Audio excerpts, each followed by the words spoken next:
Well, hello, everyone, and welcome to this Federalist Society virtual event. My name is Caroline Bryant, and I'm the Associate Director of Practice Groups with the Federalist Society. Today, we're excited to host this webinar titled Hemisphere at Stake, China, Cartels, and the Path Forward for U.S. Policy. Our panelists today are Ryan Berg and Joseph Humeyer. Ryan is Director of the Americas Program and Head of the Future of Venezuela Initiative at the Center for Strategic International Studies. He is also an adjunct professor at the Catholic University of America and a course coordinator at the United States Foreign Service Institute. Joseph currently serves as the executive director of the national security think tank Center for a Secure Free Society. Prior to that, he served in the U.S. Marine Corps with a combat tour in Iraq and a multinational training exercise in Latin America and the Caribbean. Our moderator today is Eric Brimmen. Eric is the CEO and chairman of the board at Honduras Prospera. Eric started his career in investment banking at Brown Brothers Harriman & Company before working as an M&A advisor for A.G. Edwards & Sons, which is now Wells Fargo. He then joined Ernst & Young's London advisory practice. If you'd like to learn more about today's speakers and moderator, their full bios can be viewed on our website, fedsoc.org. After our speaker gives his presentation, we will turn to you, the audience, for questions. If you have a question, please enter it into the Q&A function at the bottom of your Zoom window. We will do our best to answer as many as we can. Finally, I'll note that, as always, all expressions of opinion today are those of our guest speakers, not the Federalist Society. With that, Eric, thank you so much for joining us, and the floor is yours. Thank you, Caroline. Welcome to our distinguished guests, and Joseph and Ryan. This panel obviously is very timely. Much is being said about the reemergent importance of Latin America, and we could not be better accompanied for this discussion than with Joseph and Ryan. We're going to go through various topics, and your questions will guide a lot of the discussion. But high level, the four key items I want to make sure we cover include: why does it matter that some of these actors are gaining influence in our hemisphere, China in particular? How are they going about it, and how do we know? What should those countries in the hemisphere that are friendly and aligned to the US consider red lines versus normal trade relations? And then what are some of the promising ways to counter these influences, again, in particular with regards to China? To start us off, Joseph, I would like to invite you to give some opening remarks. But first, I wanted to mention that in my job, I have the privilege to work with a lot of experts in the hemisphere. One of the things that, in my experience, sets Joseph apart is that not only does he do a great job at the academic level, but he's actually somebody very much willing to roll up his sleeves, show up on the ground, look at things firsthand, not just read about them. And I think that makes all the difference. So with that firsthand experience, Joseph, please take it away. Well, thank you, Eric. Thank you to everybody. Thank you to the Federalist Society for organizing this. A pleasure to be here. Thank you for Ryan for participating. I'm a big fan of all your work as well at CSIS. And I'll begin actually by doing a quick apology for my voice. I'm recovering from this nasty cold that's spreading all through Washington, D.C. So if I'm a little nasally, it's because of that. And in essence, I'll push through. I'm going to take a step back, and Eric's right. I do like to go to Latin America quite a bit. I used to travel a lot more than sometimes I would want, but I did like to see things firsthand, be on the ground, and I think you learn a lot from that.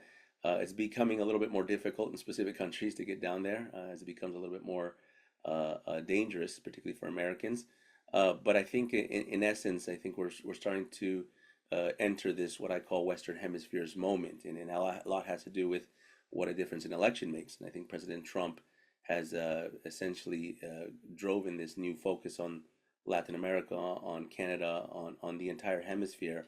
And I think that it's now encompassed on all of us to essentially fill in the dots. And I also want to say that one of the reasons I think we're moving into Western Hemisphere moment is because this is the second webinar I've done this month with the Federalist Society where we touched on Latin America. So just the fact, I want to give kudos to the Federalist Society for doing at least 2 webinars in January, looking at the region, one from the perspective of the border and immigration, and now today we're going to talk a little bit more about the region itself. I mentioned President Trump, and I think obviously this is taken a kind of a front line in the news, what he said with Greenland, Canada, Mexico, obviously the Panama Canal, and what's now called the Gulf of America. And you can say all that in one breath. And that conversation really has to do with something that's been sorely lacking in our foreign policy, and something that's been tremendously detrimental to our national security, which is our security perimeter. Everyone understands the detriments and the consequences of our border security, both our northern border and our southern border. But those that really wrap their heads around those issues understand that those challenges, those problems, manifest itself well beyond the border, into our near abroad. And for as long as I've been working in U.S. foreign policy and national security circles, there's been a lack of strategic focus on Latin America, in terms of that context, in terms of understanding our near abroad, where the United States can gain its most competitive advantage. And I think that President Trump is now trying to draw that strategic map, everything from Greenland up in the Arctic down to the Panama Canal and even beyond, to make Americans understand that this is the most crucial region for our stability, for our security, for our prosperity. And in order to make America great again, you have to make the Americas great again. And I think that conversation has now begun. And so what I'd like to do for the few minutes that I begin is to talk a little bit about how we got here. And I'm going to begin, 200 years ago, because I honestly don't think we've had a really big grand strategy for Latin America arguably since the Monroe Doctrine. And I understand the Monroe Doctrine in many respects has a negative connotation, particularly in Latin America, because it draws kind of glimpses and flashes of reminders of interventions in the 20th century.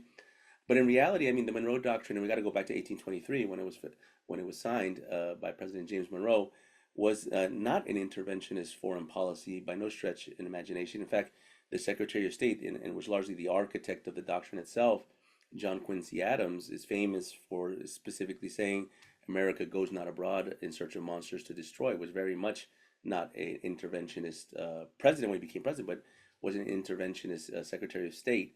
What the Monroe Doctrine was a defensive posture. It was a very bold move by a burgeoning power. We were not a world power at the time, back in the 19th century, but it was a bold move to essentially say the New World is off limits, and that the New World shares this kind of common history of being part of these new republics. And in many respects, to me, it was a seed of sovereignty that was sowed throughout the entire hemisphere. Many of the countries in Latin America and the Caribbean began to sow their sovereignty and began to really solidify their independence. That began around the same time in the 19th century. And I think in part because the Monroe Doctrine was something that was boldly proclaimed by the United States.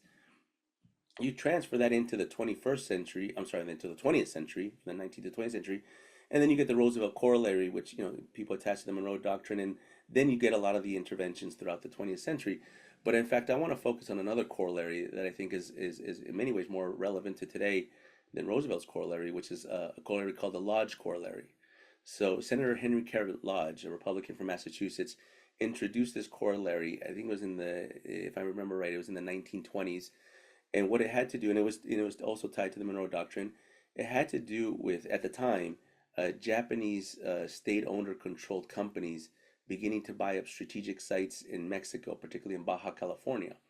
And what that did was it drove a kind of an awareness that the only concern isn't necessarily just militaries or old monarchies coming into the new world and starting to be able to position themselves that would be adversarial or potentially hostile to U.S. interests. And at the time, they were talking about Imperial Japan. But also because they can use private enterprise. They can use companies to do so. And this was back in the early part of the 20th century. That is very apropos to today, when what we're seeing with China, and to begin to see how you can basically subvert the commercial endeavors of a country to basically use those as dual use purpose for military or other strategic ambitions. And so I think that the Monroe Doctrine still has a lot of weight to have a conversation today. And I think we have to kind of push past a lot of the misperceptions and probably some even potentially the misgivings that can have it. But it has to be in some ways renewed towards a modern doctrine. People are calling things now the Trump Doctrine. And I think there's an opportunity to have a Trump Doctrine that looks at our near abroad in a strategic way, in ways that no other president has done, at least in my time, and certainly not in the 20th century. And that brings me to the Panama Canal, because obviously this has made a lot of headlines in the beginning part of this year.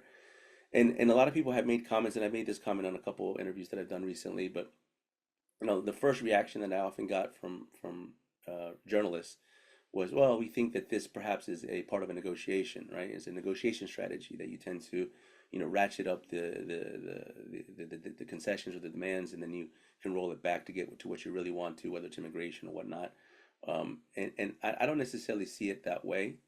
I think this is much more national security than any kind of negotiation. Obviously, there's negotiations involved in all bilateral conversations, but I think some things are also non-negotiable.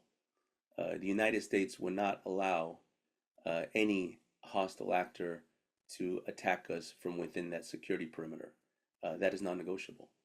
And then when you have Russian nuclear submarines passing through the Florida Straits, or you have a Cuba Signals Intelligence Station on the western side of Cuba, which CSIS has done a great job at reporting on, or Iranian activity starting to position along nuclear stations in Merida, Mexico, or a spy balloon, and I'm not talking the spy balloon that crossed through North America, but a second spy balloon that crossed through the Panama Canal, or at least over near the Panama Canal. These are things, these are signs, these are warnings that are telling us that our adversaries are starting to figure out how to make a checkmate on the United States. The Panama Canal is one of the biggest strategic waterways in the world. It's obviously the most relevant to the United States. It's 7% of global shipping, 40% of U.S. container traffic, and upwards of 17% of anything that comes and goes from U.S. ports. The detriment to a U.S. economy, if anything is done to the Panama Canal, is disastrous. And I think it's incumbent on us, the United States, our foreign policy and national security, to get ahead of that and to make sure that does not happen. And then in that, I think, one of the things that we have to think about is, and I get this question too, like, well, why be so aggressive with allies, right? And I push back to that and I say, well, this is the reason we're having this conversation, is because they're an ally. Because if Panama was an adversary, if Panama was Venezuela, this would be a different conversation. The reason we're able to have this conversation is because Panama's a friend. Panama's an ally. In fact, President Molino is a very good friend. I think he likes the United States quite a bit. I think he likes President Trump quite a bit as well. But these are the type of questions and the type of conversations, tough conversations, but we need to have about mutual strategic interests. It's not to the benefit of Panama to have anything happen to its country, to its canal, or to anything that would detriment their security, but then their security would impact our national security. So we have to figure this out. And I think doing this in a very transparent and open way is much better than doing it through closed doors and back channels. And I think that once we position this up top, and maybe many in Latin America are accustomed to doing everything through back channels and closed doors, but that's frankly, obviously not the way that President Trump likes to do things, but I also don't think it's very productive, because when you're forthcoming and you're transparent, you can allow the conversation to grow into the public policy sphere. And in that, I want to dominate my time. I want to obviously give a lot of time to Ryan to talk, and we could get into the conversation, but I just want to end a little bit with saying, I think this is an opportune moment for all of us, Ryan, myself, Eric, everyone that's been working on Latin America. We've been waiting for this moment because we've always kind of felt like the stepchilds of U.S. foreign policy when everyone talks about the Middle East. And I cut my teeth in the Middle East. I spent time deployed in Iraq. I did a lot of work in Iran and counterterrorism. And I remember those kind of conversations, especially with my friends in special operations, would say, Joseph, we got migraines in Latin America, but we got headaches in Latin America, but we got migraines in the Middle East. And I often remind them a headache turns into a migraine if you don't attend to it. And a migraine in Latin America would be probably more detrimental than a migraine in the Middle East. Nonetheless, we all know that there's a lot of hotspots around the world. There's a lot of priorities. There's a lot of challenges and opportunities. But nothing really makes more sense than the part of the world where we trade the most, where we talk the most, where we do the most tourism. I mean, it's common sense in many respects. And I think that common sense has come back to the White House. And you're starting to see that. And I think Ryan had a good op-ed recently about kind of a Latin America first approach, and you see it with the cabinet appointments, Secretary Rubio, the Deputy Secretary Chris Landau, who spent a lot of time as a son of diplomats in Latin America, was former ambassador to Mexico. I know Mike Waltz has a lot of experience at the National Security Council, National Security Advisor with Latin America. I even know Pete Hegseth. I spent some time talking to Pete Hegseth, and I know he has a lot of thoughts about our near abroad as well, and our military and defensive positioning. So I think we have a tremendous opportunity now for us Latin Americanists to really fill the gaps, right? The president has laid a blueprint. He has laid this strategic map along the security perimeter. And it's now up to us to really fulfill that and to really develop this as a real grand strategy for the Western Hemisphere. It will be the first grand strategy that I've seen in my lifetime that's really tangible and tactical. And when you start to get into geopolitics, it's not about adversaries and allies. It's about geography. And we have to have a renewed geography and understanding how the geographic makeup of Latin America. When you have epithets of trade, like a term called the Northern Triangle, which is not a real geographic makeup, but you had that become part of a bureaucratic department in the State Department, you're now complicating what could actually be a much more simplistic process. So I think I think Latin America is our area of affinity, it's our security perimeter, and it potentially could be our arc of stability if we can have a grand strategy for the Western Hemisphere that meets the needs of the U.S. National security and foreign policy. And I'll just end with this: I think if you win in the Western Hemisphere, you win all over the world, and that includes against China. So I'll end there. Super. Great. Thanks very much, Joseph. And to the audience, I'd like to remind you, please feel free to type questions as they come up. They will show up in a log, and that way I in particular can be reading them and planning to present them to the panel. Next up, Dr. Berg or Ryan. You all know him, obviously. He's a top-notch personality in the space. I would say one of the things that really stands out to me about his work and CSIS is not just talking about what is relevant, but really making an effort at coming up with solutions that could be pragmatically implemented. And you see that through Ryan's work. And so thank you very much, Ryan, for your time. We'd love to have your opening remarks now as well. Terrific. Thank you so much, Eric, to the Federalist Society, and to Joseph for making the time to be here at this important conversation. I concur entirely with Joseph. This is a Latin America administration. If you're a Latin Americanist, this is the best time to be working on Latin America. The president has put this issue front and center of the foreign policy agenda. For those of us who have been working Latin America, in my case, about a decade now, in Joseph's case, probably even longer. Eric, you've been in the space a long time as well. This is our moment. We haven't had a moment where there is such an acute focus on our shared neighborhood as we have now. As Joseph said, I published a piece in Foreign Policy earlier this month, arguing that this could be the first Latin America first administration in our lifetimes, but it wouldn't be the first Latin America first administration. And Joseph hinted at this in his comments. The U.S. was reverting back to an old policy, which is focusing itself on its shared neighborhood, on its near abroad, where it needs a zone of security. And the reverting back to this policy is not new. It's something we've done throughout history periodically, but it's new to those of us who are working on this issue now because we've been off in other theaters of the world for many, many years with the counterterrorism elements of our foreign policy, obviously with the fascination with competing in the Indo-Pacific, taking us away for a while as well. You've had administration after administration promising that Latin America is going to be a focus, really going back to George W. Bush as a border state governor, and then getting pulled away into other theaters of the world. I think with the Trump administration, you really do have a chance to keep that promise in terms of the focus on the Western Hemisphere. So there's that. And then I think there's the old Reagan era mantra that personnel is policy. And that was the other point that I was trying to make in my piece in the Foreign Policy magazine is, in my lifetime, we've never seen, there's never been a Hispanic Secretary of State. So we have Marco Rubio as the Secretary of State. Joseph mentioned Chris Landau as the Deputy Secretary. I don't know if the two of us will be living through another period of time where there are Latin Americanists in the number 1 and number 2 position at State Department. There might not be. Where there is a Latin Americanist or someone who's versed in Latin America topics, certainly from his time on the HVAC as a member of the House of Representatives, Mike Waltz, the NSA position, where there's a high-level special envoy, Mauricio Claver-Caron, for Latin America and the State Department, and probably others that will come into the administration in the coming months to continue building the profile of individuals working on Latin America. So it's not just that President Trump has put this issue front and center of the agenda with what he wants to accomplish, but also the personnel that are being selected for positions are very Latin America focused. The through line of everything, starting with the Monroe Doctrine, I think is the piece that Joseph was hinting at, but I'll try to tease out a little bit more.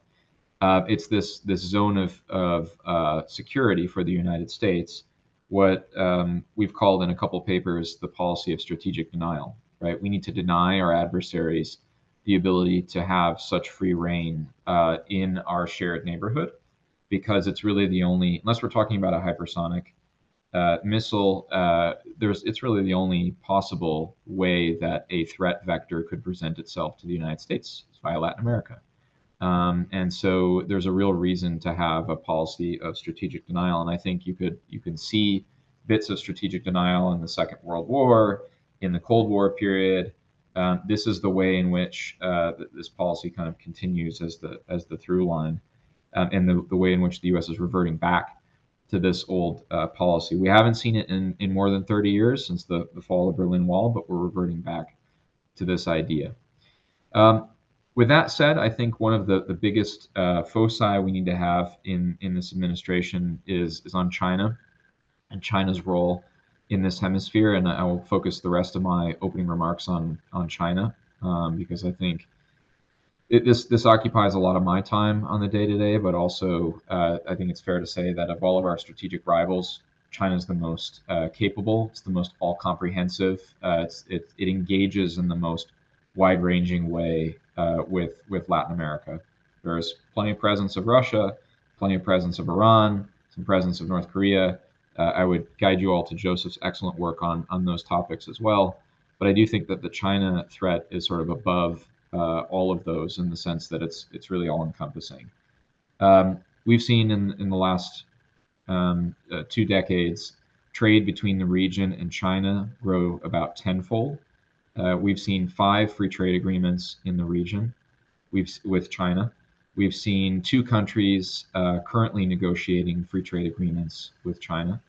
The FDI numbers in the region are quite frightening. If you are a U.S. Latin Americanist, about 160 billion in Chinese foreign direct investment in the last decade and a half. To give you just a snapshot of how much China has improved its position in Latin America in the last decade and a half, let me just give you 2 kind of snapshots in time.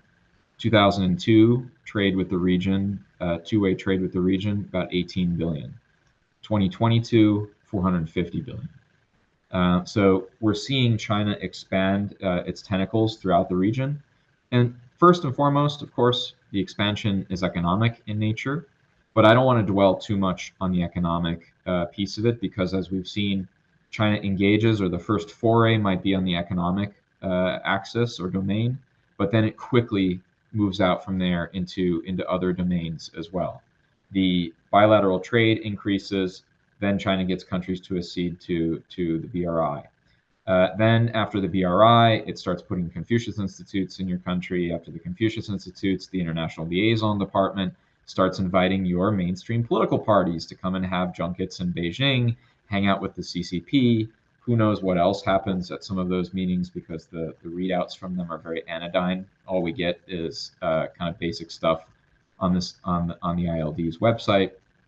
But clearly, all of this is part of an engagement strategy that's more than just economic in nature. And increasingly of concern for me, in recent years, we've seen China increase its defense and security cooperation with the region, an area where the U.S. and the Southern Command has had a clear advantage in recent decades. We're still the partner of choice in many ways in this domain, but the Chinese are gaining, and they're using the economic foray into some of their relationships in the region to engage in things like defense and security cooperation, as well as other things. So I could continue going on down the list, but I think the refocus that we're getting from the Trump administration on Latin America needs to be most of all focused on China's efforts in the hemisphere and rolling back some of those efforts, both by playing defense, as we're seeing with President Trump in the Panama Canal. I would say that we were kind of asleep at the switch for a little while, and we're now realizing that Hutchison ports operating ports at both ends of the canal is actually a strategic risk for us. And now the question is, what do we do about it?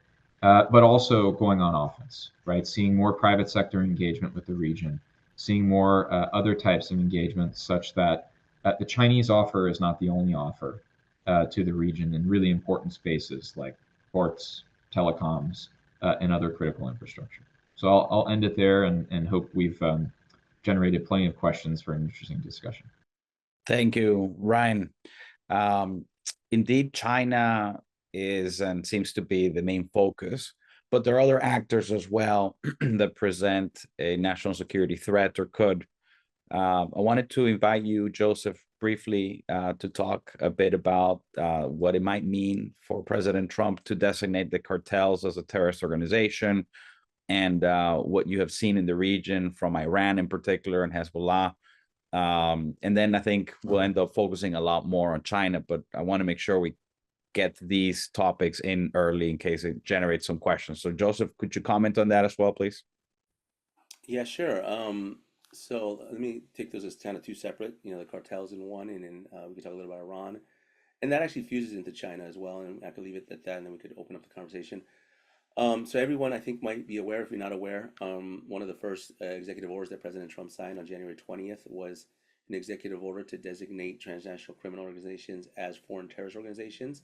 And it gives about 14 days to the Secretary of State and others in his cabinet to start to evaluate which specific TCOs will be designated as such. And there's some obvious ones like the Trinidad from Venezuela that we designate as foreign terrorist organizations.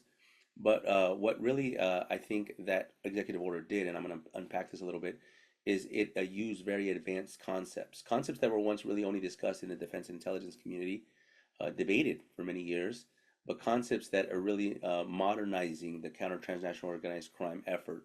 Let me break those down a little bit. The first is convergence, threat convergence, crime terror convergence. And what convergence really is, and this is something that the Department of Defense really wrestled with for a long time, and it has to do with the topic of criminals and drug cartels working in symbiosis with international terrorist organizations, particularly jihadist terrorist organizations from the Middle East. Something that in a post 9/11 environment, many people thought would not happen because their motives are different, right? You have political grievances versus profits. You have just a different kind of objective, if you want to say it, from these two different entities. What we found empirically was that's not the case. That in fact these two phenomenons work very well together, not because they have the same objectives, but they have the same logistics. In the military we have this refrain that says amateurs talk strategy, professionals talk logistics. And when you look at the logistical networks, if you're a service provider for a major drug cartel, what's a service provider? It's a truck driver, it's an accountant, it's a IT technician. If you're a service provider for a cartel, and then Al Qaeda comes and wants to do an operation or carry out something in that territory, you're a good candidate to be a service provider for that terrorist organization as well, because you're already in that illicit enterprise. And so what happens is these illicit logistical actors begin to grow the illicit economies, and the illicit economies become so powerful because they're servicing multiple illicit activities. And so convergence is a concept that was debated, but I think has really been past the debate at this point, and now it's part of executive authority. The second one is called complex adaptive systems. And complex adaptive systems actually comes from social systems theory. It's basically more of a science and engineering term. And what it has to do is what happens when you have like certain systems that adapt to conditions. And when they adapt to conditions, they basically evolve. And how this applies to TCOs is that pretty much since the DEA created a kingpin strategy to go after kingpins, the cartels adapted from the kingpin model. So basically, and then, like a great easy example of this is the Sinaloa cartel and Chapo Guzman.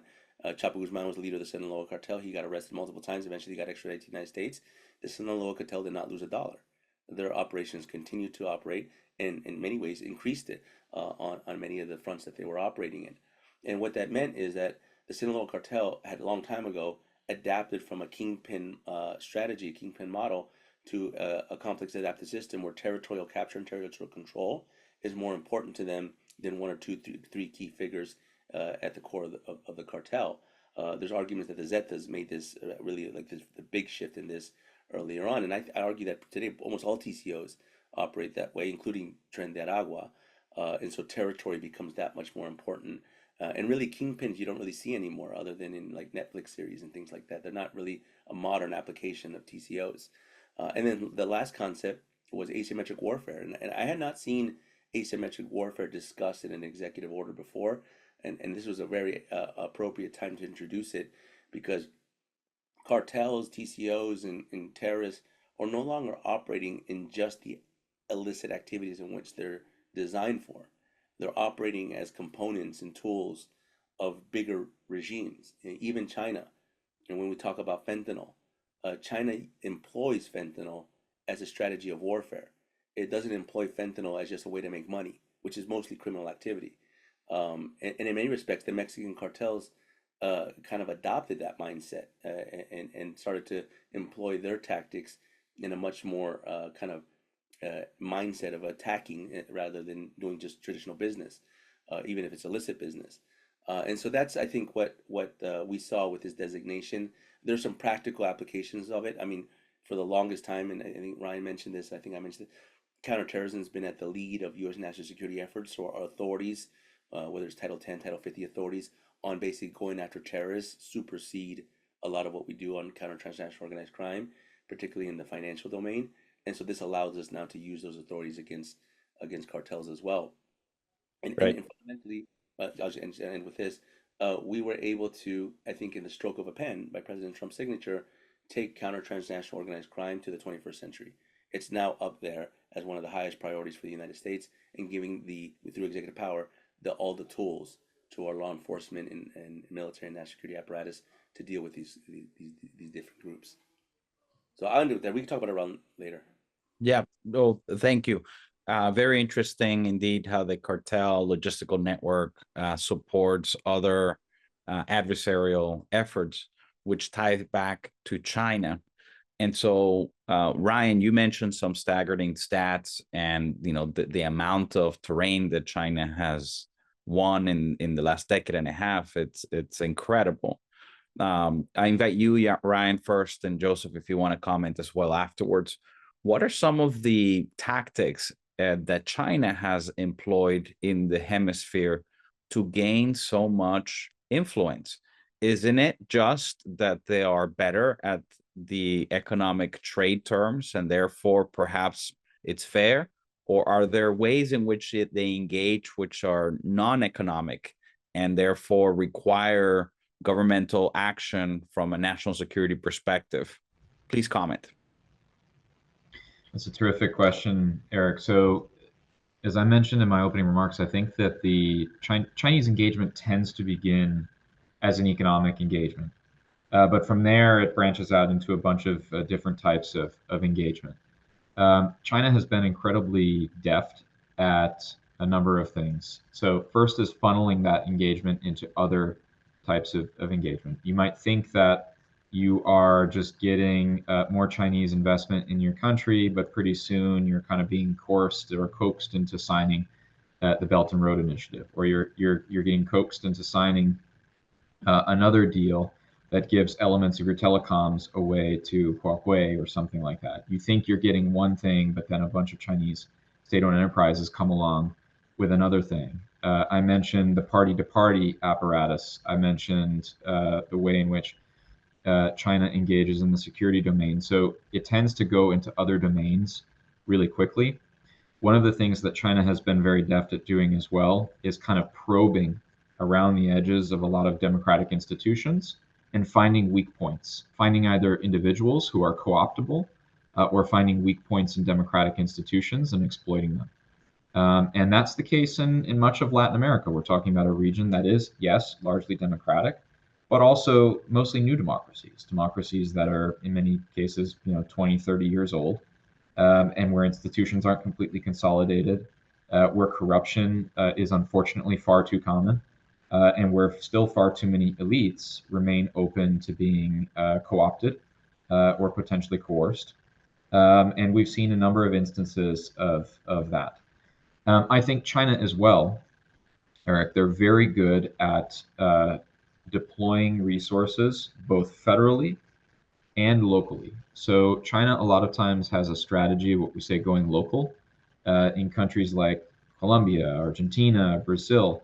Sometimes the Chinese are visiting areas of the country that haven't seen a visit from a U.S. diplomatic official in years, decades, right?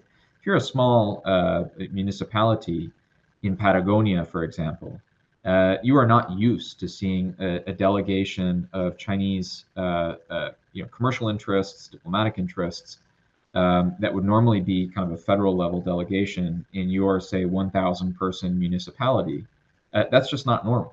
And yet, what is on the table is some kind of strategic project, as happened with the space station in Kin province, where China now operates through an institution that's related to the PLA, a space station in the middle of the Patagonian desert. So decisions can be made on a very, very local level that have extremely wide-ranging geopolitical ramifications. But the individuals who are taking those decisions in the moment, they're certainly not thinking about the geopolitical ramifications on a regional scale.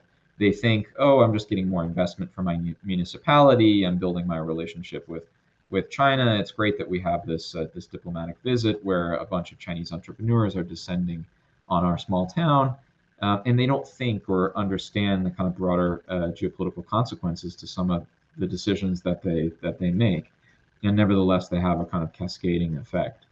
So the Yeah, Chinese have been very deft over the years. that's a great point, and I can attest through firsthand experience, indeed, how disproportionately impactful some of these attentions to hyperlocal jurisdictions can be. I mean, they feel so special that a delegation comes and visits them when the U.S., generally stays at a federal level. Indeed. Now, one of the things I have observed as well is how the environment for just doing business, especially with FCPA for U.S. enterprise, becomes less and less conducive for American enterprises to just operate. And this is true in big operations, as now recently with the Panama Canal coming into the spotlight, no companies actually bidding to operate those ports, or in Honduras with the railroad, I'm really finding difficulty getting bids, or in Peru. I mean, so big projects, but also not so big projects, just day-to-day operations deciding to close down because the legal environment is just not conducive to an FCPA way of doing business. Any comments on the role that China is playing, if any, in transforming the environments to do business in the region so as to discourage American enterprise from operating? Is Do you that want for do you want to That's take? open to either, but Joseph, I know this is a topic you've looked at yourself, so why don't you start? No, I'll point to Ryan to answer that because I'm going to add a little bit later on a little big picture what China's doing. Okay, go Ryan. I would say it's a great point, Eric. I think one of the things that when the U.S. was the only player in town, we could basically assert that the U.S. private sector, one of the best things that we can unleash for development prospects in the region, it requires certain things. You need to reform this, you need to reform that, you need anti-corruption measures, and so on. We would come with our list, and countries would have to do their best to meet us on some of those things because, of course, they wanted the U.S. private sector to be present. What I would say with China is that they're willing to reward bad economic policies and bad behavior with state centered investment or state-owned enterprise investment because it's just a different model. The CCP can tell Chinese state-owned enterprises where they should invest, not because it makes good economic sense, but because it's strategic, and they have to do it because they're deferential to the state, of course. And so what you have is then a reinforcement of this idea that you don't need to engage in reforms to get significant levels of investment. You can just get it from China. And so one of the things we've seen over the last decade or so is governments that are not putting in place good economic policies, good anti-corruption measures, and so on, nevertheless getting rewarded with big contracts from China and a lot of FDI.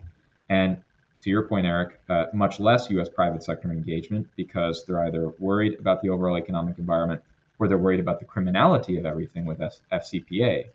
And so the lesson is, you don't need to reform to get the private sector interested. You can just rely on China, and that has kind of encouraged or allowed countries to double down on some of their very deleterious policies when it comes to building a good business environment. Yeah, great point. And so that puts American enterprise at a bit of a catch-22, and the U.S. government as well. Does the U.S. as a policy relax the conditions under which it's willing to support U.S. investment? and therefore perhaps move away from some core principles, or does it find a way to exert pressure so that at a national level, countries, let's say, are up in the way of doing business versus not? And perhaps there are alternatives, and that's maybe where prosperity zones can play a role. But Joseph, I think you wanted to jump in with a broader comment. Go ahead. Yeah, so I think just wanted to piggyback on what Ryan was saying on China, and fundamentally, I think there's a U.S. component to this. I think we've sent all the wrong signals about China for far too long, and we, U.S. policy on China has been kind of a bipolar for a long time, and I think in the early part of the century, we had kind of a misperception of how China was going to reform its political system, come into the kind of the world of democratic nation states. We had a lot of aspirations, and this goes to, to Henry Kissinger's view all the way back in the 20th century. And these were basically very large aspirations that never really materialized. And I think we waited too long to realize that this is not going in this direction, and particularly when Xi Jinping took the reign and hardened China's positions on a lot of these issues. And we never sent those signals down to Latin America. So Latin America was like, well, you guys are trading with China. You guys are doing all this with China. Like, why can't we do it? And it was all kind of very dyslexic. So I've been working with Indo-PACOM for about 2 years now on both studies and seminars related to China. None of it's really public, but I can share some things with you guys. And what I'm most concerned with, right? Space, cyber, and maritime. Those are the things that I'm most concerned with. China's involved in all kinds of things, political things. They're involved in all kinds of different investments, authoritarianism, disinformation. But I'm worried about those things because they have fundamental ways of changing the way geography is moved inside Latin America, developing alternative trade routes, developing new shipping lanes, things that really, what Sir Walter Raleigh said, if you control the water, you control the world, and things that what this Belt and Road Initiative thing is really all designed to do is create new waterways, new choke points. And so in that, and I could go a little bit, Chile keeps me up at night about what's going on down there. Honduras, obviously I've visited Honduras. I think that's a nascent project, but I think it's something that needs to divert attention to. What they're doing in Mexico, I think, is obviously Mexico has large proximity to the United States. But when we get into and this is why I really want to make my point, all these conversations in the lens of an academic or a diplomat or an economist, these are commercial conversations. But in my lens as a national security scholar, these are all conversations on warfare. Those are also 3 domains of war, right? Cyberspace and maritime. And warfare in all its complexity can be simplified into one term, compulsion. If I compel my adversary to bend to my will, I win that war. It does not require military force. I could do it through subversion. I could do it through sabotage. I could do it in many different ways.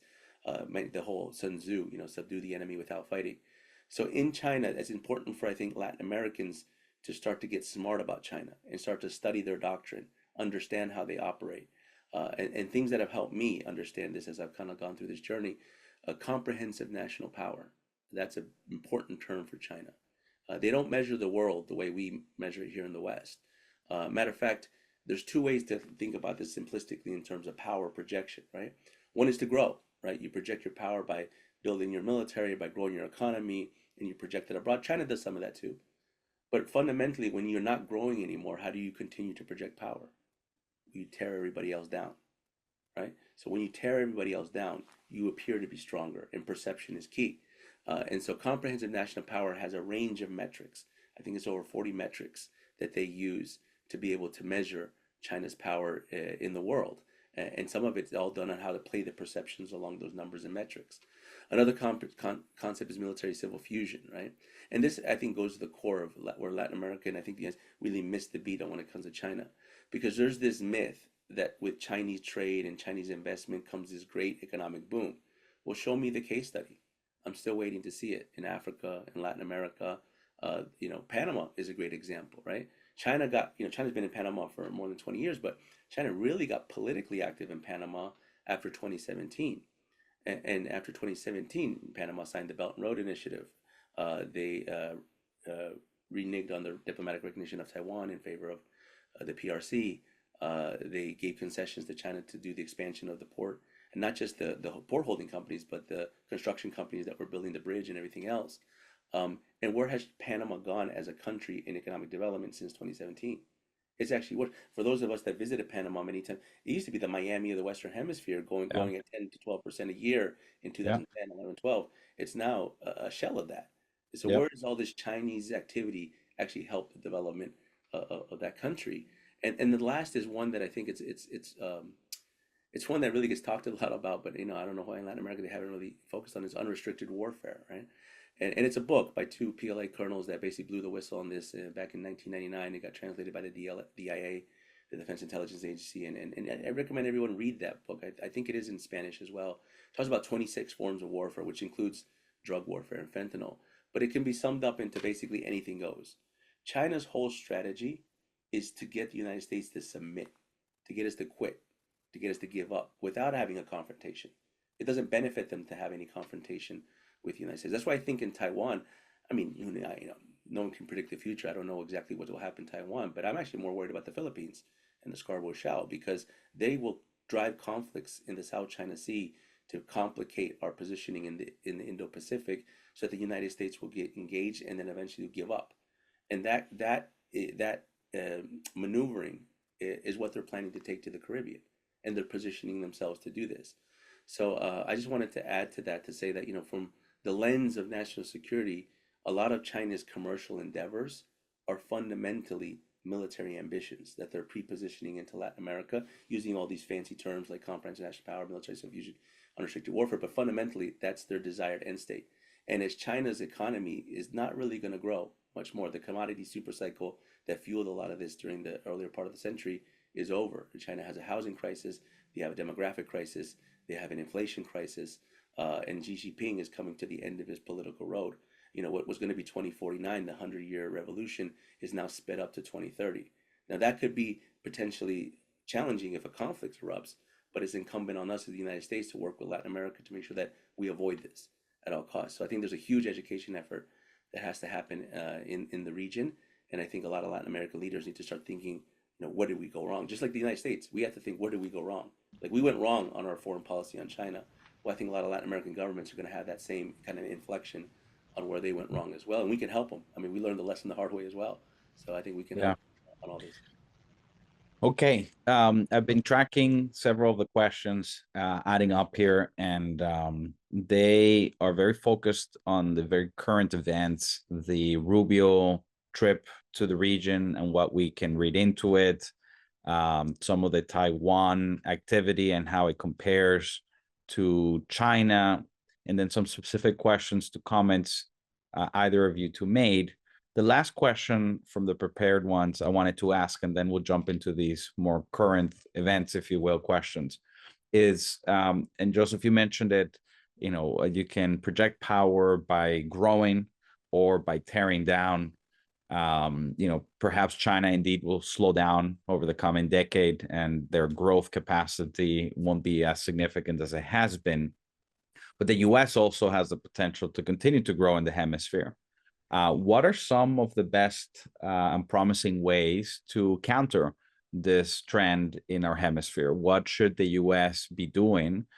Should it be primarily military? Should it come with supporting US enterprises investing in the hemisphere? And if so, how do you deal with this dynamic that you mentioned, Ryan, where the Chinese don't put any, conditions? Why would an American company win out when the US government requires all sorts of higher standards? So can you perhaps, and it won't be exactly a super short, but, in a minute or so, mention some of the key initiatives that you think are either underway or could be implemented to counter Chinese influence in the region? And Ryan, maybe you want to go first, then Joseph, and then I'll field some of these other questions.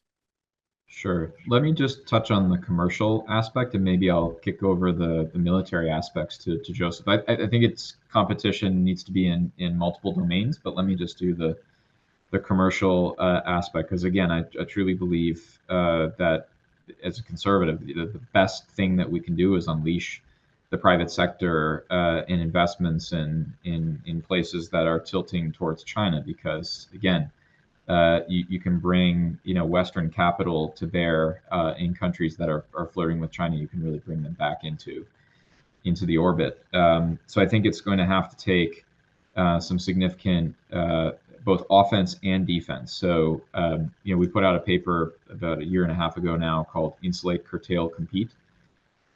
Just a quick phrase to try to remember the strategy. I mean, I think getting to the point that I made before, we need to be very careful about how China co-ops leadership in the region and ensnares politicians and institutions and corruption. So insulate against some of these really weak and vulnerable points. But also, we need to decide where the critical areas are for us to compete. We can't compete everywhere. Resources are limited. And so that's why we need to have a serious conversation.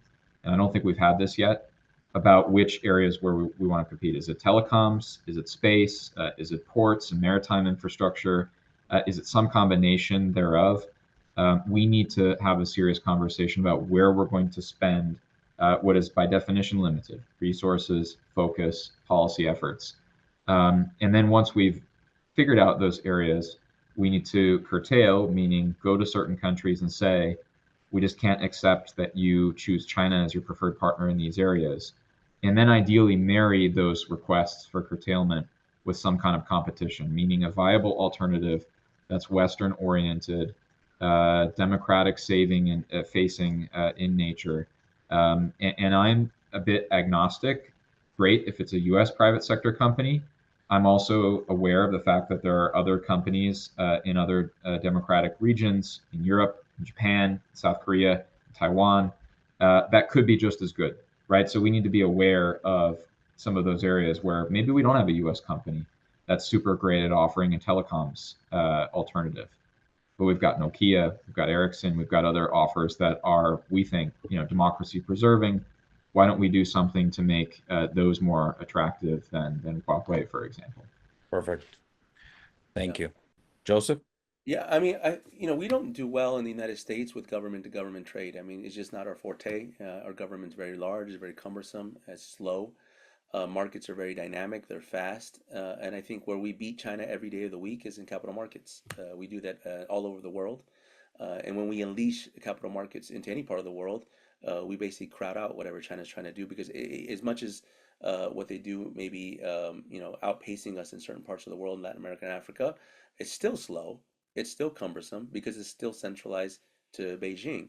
The challenge with capital markets is we have to convince private investors that there's stability in Latin America, and that's a very hard sell when there's gangs and TCOs. So I think security is a precondition to a lot of the things that we want to do to compete with China. On the military side, I think I'm a big fan of defense diplomacy and defense education. In fact, China stole our model. They basically looked at what National Defense University was doing in Latin America and then just added a nicer hotel and a bigger per diem. And they brought everybody over to China to be able to study over there. And, for Latin America, getting an all expense paid trip to anywhere is really an attractive offer. I mean, they don't get to travel much and the governments don't have a lot of budgets for that kind of thing. So I think with a very fraction of what it costs for a F-35 or some big nice armament, we can do a lot on defense diplomacy and defense education, plussing up the budgets of the elements of defense that do that kind of work. And then another one's a plug to you, Eric. I mean, I was able to go to Honduras in these opportunity zones. I think this is a very innovative way to challenge China. The thing is, China wants to do the same thing. They want their own opportunity zones, but they want their opportunity zones to have their characteristics, right? And in fact, what they're doing, like what Ryan mentioned, No-Ken. Well, No-Ken's like an opportunity zone for them, right? Except it has a military ambition, but they basically acquire territory within the sovereign state of a sovereign country of Argentina, and then they were able to hoodwink the Argentines into basically giving that territory by creating a cross default clause in all the contracts, so that if they try to renegotiate this military station, a space tracking station, they have to renegotiate everything, and Argentina's just not in an economic position to do so. So they were very clever about how they did that. But I think the United States could work with groups like you guys and others to be able to find where Americans are already investing in Latin America, and all they really need is for the bureaucracy to get out of the way. And I think that our embassies can do a better job at that and helping to curtail that. I know in countries like in Honduras, it's much more difficult. The challenge is a lot harder, and you get rule of law challenges there. But fundamentally, there's places, and like I mentioned, Guyana. Guyana is a place where China has made a lot of investments. It's the largest growing country in the world, 35% per year, after they had this large discovery of offshore oil. But they're also begging for U.S. investment, and there are American companies. Exxon's the biggest, but there are American companies that are investing into Exxon, but they're having a hard time getting through the red tape. And I think that that's something the American government can help with if we apply ourselves to that. So I will leave it at that. I think capital markets, I think like the opportunity zones, defense diplomacy, defense education are non-kinetic ways to basically not have to go in there with a big stick and basically go into Latin America and convince the Latin Americans that we're for real. And I think there's a reality perception thing. The challenge with China, this is their weakness. The challenge with China and Latin America is they have to make a lot of things up. They have to convince people of something that's not empirically proven. We can actually show them reality, but we have to do it in a way that's credible. And that's, I think, the challenge the United States has right now as we're re-engaging the region. I say re-engaging, and we've been there, but we haven't really been there, as we described and Ryan mentioned, like in the way that we see this opportunity today. But we have a credibility problem because people in Latin America take the United States as kind of like equivalent to that friend that comes to your house, drinks your beer, and leaves. Like we basically come in very transactionally. We ask for something, we take something, we give something, and then we're off to do something else in some other place, and we don't hear from us. And then you Yeah. come down to Washington, it's very hard to get a meeting. So we have to reestablish that credibility and that consistency that will allow Latin Americans to be like, you know what, America's for real now. And I think then once we do that, things like the Panama Canal, these conversations start opening up, because fundamentally Latin Americans, and then I say this kind of very confidently, prefer the United States to China across the board. And I think once that is presented that way, they'll make the right choice. Thanks, Joseph. And you indirectly answered one of the key questions, and talking about, the Trump administration has 4 years. What are some of the deep structural initiatives that can be put in place to counter China? And I think you talked about defense diplomacy, you talked about opportunity/prosperity zones. So these are all things that will outlast any given administration. And in the last minute that we have here, one of you two is going to have to pick what meaning do we give the Rubio trip with regards to the countries that he picked and the ones that he left out, in particular as it relates to messaging China, if any. Either of you want to take that on, Ryan? I can do it in 30 seconds and give 30 seconds to Joseph. Here we go. So look, folks, the fact that Marco Rubio in his first trip as Secretary of State is going to Latin America is an important message that we may not see again in our lifetimes. And again, I think it's doubling down on this idea that Latin America is going to be a priority for the administration. There's a lot of stuff going on in other parts of the world. If you look at where previous Secretaries of State states took their first trips, nowhere near Latin America, right? Germany's sometimes an option, Israel, Japan, other places. Latin America is usually not on the map. Latin America being on the map is a message. And then second brief comment in terms of the places that he selected. Obviously, Panama, incredibly important, featured in the president's inaugural address. Canal, migration. Guatemala, the Dominican Republic. These are all places where migration, but also the nearshoring conversation, the movement of supply chains is incredibly important. Notice as well the country that's not in the itinerary. It's Honduras. And it's because I think the administration is not sure it can have a good relationship with Honduras, given the way that the Xiomara Castro government has positioned itself vis-a-vis the Trump administration on issues like migration, the Sotocano base, and other things that are of strategic importance to the United States. So I think where Rubio will not be is also just as important as where he will be. Excellent. Any quick comments on your end, Joseph? No, I mean, I agree. I think Secretary Rubio said it himself. He said the United States will no longer ignore our near abroad. He will no longer ignore Latin America, and he's the perfect secretary to say that with a lot of credibility. And he doesn't need preparation for his trip because he's prepared over his career. He knows the region probably better than anybody. And just one last thing, I think what happened with Colombia, the diplomatic spat that happened with Colombia about a week ago, I think sent a strong reverberating message throughout Latin America, because they're used to the United States being very soft and not very, not being acting up or following up on its strategic intentions. And I think now most of Latin America realizes that deportation of the criminals from the United States is a high, the first tier priority for the United States. We will not allow our country to be invaded by criminals, terrorists, and other nefarious actors that have come in through bad immigration policies or a weak border. And I think that with President Petro having to walk that back, and then having to cancel their SELAC meeting in Honduras, it showed that there's a strength coming back to the region. And I think Latin Americans respect that, fundamentally respect strength. There's a very kind of strong aspect to the culture. So no, with that, I think that's it for me. Great. Well, our time has come. Wanted to again thank each of you for participating. I hope the attendees found the discussion of great value. And Caroline, heading it back to you to wrap it up. Thank you. Great. Thanks so much, Eric. Well, on behalf of the Federalist Society, I want to thank our speakers for the benefit of their time and expertise today. Thank you also to the audience members who joined us. We greatly appreciate your participation. Check out our website, fedsoc.org, or follow us on all major social media platforms at FedSoc to stay up to date with announcements and upcoming webinars. Thank you once more for tuning in. And with that, we are adjourned.